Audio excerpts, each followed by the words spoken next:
है कि शालिनी वापस आ चुकी है सलूजा हाउस में। पैर पकड़कर माफ़ी मांगती हुई नजर आने वाली है ऐश्वर्या के, और धक्के मारकर बाहर निकालने वाली है पुनीत की मम्मी। तो आने वाला एपिसोड बहुत मज़ेदार होने वाला है। मन्नत की एक छोटी सी प्लानिंग है कि शालिनी को घर पे लाया जाए और मैं उसकी हेल्प करूंगी और वो मेरी हेल्प करेगी ऐश्वर्या राय सिंह को एक्सपोज करने के लिए। तो जैसे ही शालिनी घर पर आती है और वो गुड मॉर्निंग बोलती है ऐश्वर्या राय सिंह को कि गुड मॉर्निंग मैम, और वो गुड मॉर्निंग का जवाब ले लेती है, लेकिन जब पलट कर देखती है तो कहती है ओह गॉड शालिनी तुम यहाँ क्यों आई हो, तुम्हें घर के अंदर किसने आने दिया, तुम्हारी हिम्मत कैसे हुई यहाँ पर आने की। तो जो शालिनी है वो कहती है मैम प्लीज़ मेरी बात सुनिए, मेरी बात सुनिए, मुझे ना कहीं भी कोई भी काम नहीं मिल रहा है, आपने मेरी हेल्प करने का वादा किया था, प्लीज़ मुझे जॉब दे दीजिए, इस तरीके से बोलती है। लेकिन ऐश्वर्या राय सिंह कहती है कि मैंने तो तुम्हारी मदद करने की बहुत कोशिश की थी, तुम्हें जॉब भी दिलवाई थी, तुम्हें पैसे भी ऑफ़र किए थे, लेकिन तुम्हें तो कुछ और ही करना था, देख लिया ना उसका नतीजा, मरो भूखो, मुझे क्या करना है। लेकिन शालिनी पैरों में पड़कर माफ़ी मांगती है, मैम प्लीज़ मुझे माफ़ कर दीजिए, मुझसे गलती हो गई है, मैं दोबारा ऐसा कुछ भी नहीं करूँगी जो आप नहीं चाहती हो। तो ऐश्वर्या राय कहती है कि और करो मन्नत की हेल्प, आप भूखे मरना पड़ रहा है ना।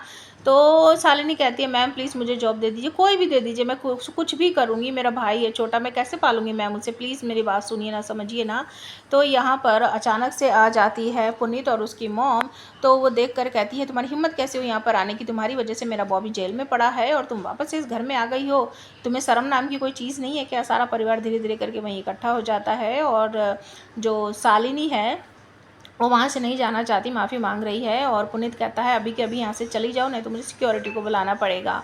तो उसकी मॉम कहती है नहीं बेटा ऐसा करने की कोई ज़रूरत नहीं है, इसको तो मैं खुद ही धक्के मार कर घर से बाहर फेंक दूंगी। जब तो शालिनी का हाथ पकड़ के जैसे ही वो आगे को जाती हैं धक्का वक्का मारती हैं तो आ जाता है विक्रांत, और विक्रांत कहता है चाची आप क्या कर रही हो, ऐसा कैसे कर सकती हो आप, क्यों बेटा मैं क्यों नहीं कर सकती, इसकी वजह से ही तो तुम्हारे चाचू आज जेल में पड़े हैं, इसने कितना गलत किया है हमारे साथ। तो विक्रांत कहता है चाची आपको हो क्या गया है, सबको पता है कि किसके साथ गलत हुआ था और इसकी वजह से चाचू जेल में नहीं है, चाचू की वजह से ये कितना सफ़र कर रही है आप ये समझिए। अब ऐश्वर्या राय कहती है बेटा देखो शालिनी को वो कहती है कि बेटा पुनीत को बुरा लगता है इसी वजह से मैं इसको घर से जाने के लिए कह रही थी। नीतू बीच में पड़ती है कहती कि पुत्र जी रहने दो, ये सब अपने आप कर लेगी ऐश्वर्या। लेकिन विक्रांत यहाँ पर कहता है नहीं मॉम, शालिनी को हमारी हेल्प की ज़रूरत है तो हमें उसकी हेल्प करनी चाहिए, हमने उससे वादा किया था कि हम उसकी हेल्प करेंगे।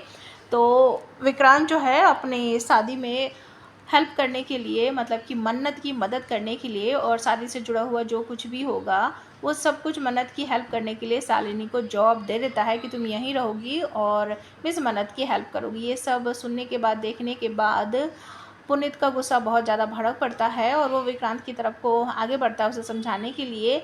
लेकिन तभी अचानक से विक्रांत के फ़ोन पर किसी का कॉल आ जाता है और वो उसे सुनने के लिए एक्सक्यूज़ मी बोलकर वहाँ से निकल जाता है। सारे घर वाले फिर से सोचते हैं कि ये हो क्या रहा है, जिस लड़की को हम एक सेकंड नहीं देखना चाहते वो हमारे सामने ही रहेगी, घर में ही काम करेगी। और ऐश्वर्या राय ये सोच रही है कि बस किसी तरीके से मल्ला की शादी हो जाए और उसके बाद तो मैं शालिनी को ऐसी जगह शिफ्ट कर दूंगी ना, ठिकाने लगा दूंगी, किसी को पता भी नहीं चलेगा। और ये सब कुछ देखकर जो नीतू है उनको तो बहुत ही ज़्यादा चिढ़न हो रही है कि विक्रांत जो है वो बिल्कुल भी हमारी बात सुनता नहीं है, जो मन्नत या फिर शालिनी चाहती है वो हमेशा उन्हीं का साथ देता है। तो आप हमें कमेंट करके बताओ क्या ये छोटी सी प्लानिंग जो है मन्नत की वो उसमें कामयाब हो पाएगी क्या।